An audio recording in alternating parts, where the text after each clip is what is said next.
Hi, my name is Jasmine Gutierrez, and I am doing this presentation on dispositions for my adolescent psychology class. The three dispositions that I possess would be reflection, dedication, and honesty.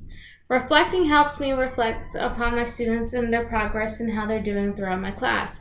As a math major, I would like to know my students' progress, and if the way I'm teaching or my teaching style is not appealing to certain students, I would like to change that up a little bit so every kid has a chance to understand mathematics in my course. Um, let's see, dedication. Well, some might say math is not easy. So they would need dedication to push themselves through this class and to push themselves to understand the concepts. Nothing is really easy in life, so I hope that's also a life lesson for them, that if they want it, they can have it, but they just got to try really, really hard and be dedicated. Honesty is another big one. I love honesty. Like, honesty is the best policy and whatnot, but most importantly, it helps them become productive members of society. If they're honest, they will get very far because, you've got to follow the rules, be honest. Something I need to work on is compassion. I don't want to say I don't have compassion because I've been through so much in my life and I feel like I can relate to them. My problem is, and I guess what I need to work on, I don't want to say problem, is finding the right words in the moment to seem compassionate, I guess. My biggest strength might also be my biggest fall because maybe I relate too much, So I feel like an educator should always be professional. They should always be responsible and respectful and patient and role models with these kids. And I think out of all of those, I think professional and patient is the very big key to that one because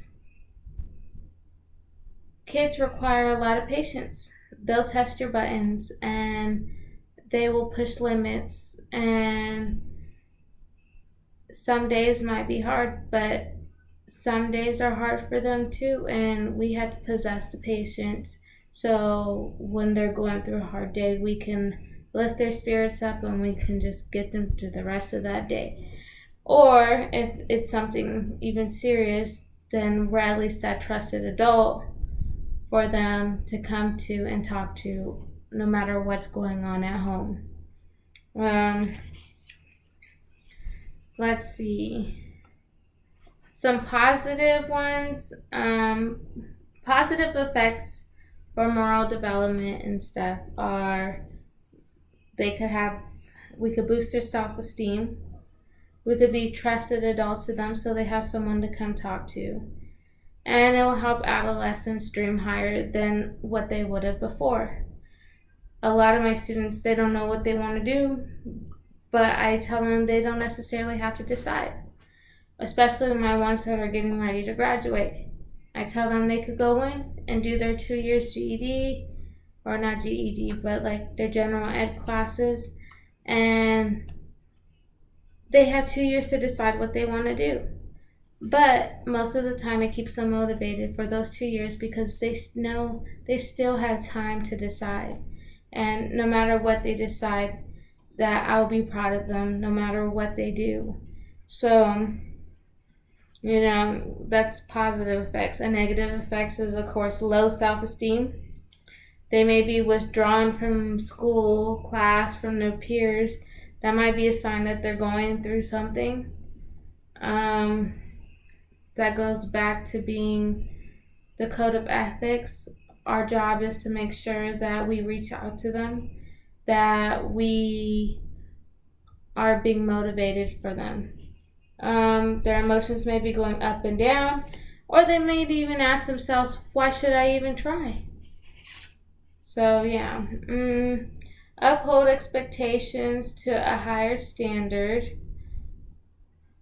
For me, it would be the code of ethics.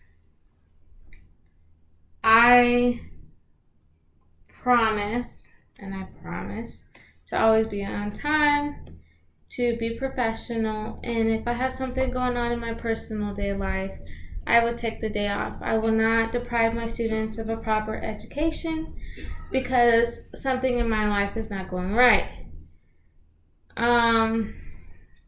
I promise to show them how to take responsibility, role models, to respect my responsibility to the parents, my staff, my students, my bosses, and I want to be able to model the appropriate relationships for my students.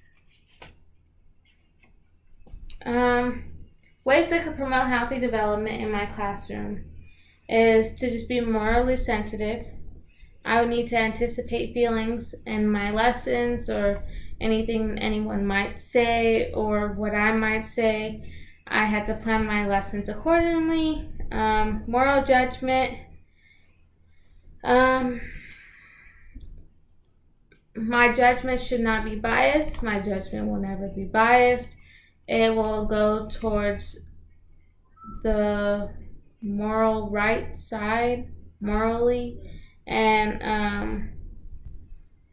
I had to have moral commitment and show them that they should take responsibility. So if they're not on the right side, they need to learn how to also take responsibility and also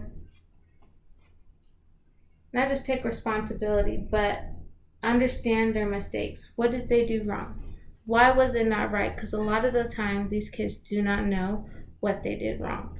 And they need to be set down and talked to about, the right and the wrong in the situation. Not necessarily should all be punishable, but, educatable. Moral action. Let's see. Moral action. This is a big one for kids that we got to teach them. Because a lot of times they say they want to live this way, and they don't. And we got to teach them that actions are stronger than words. And I teach this with all my students because I have some kids confide in me and be like, well, she did this and she said she was sorry, but then she did it again. Well, a lot of times they need to know what they're doing wrong and they need to live by their actions.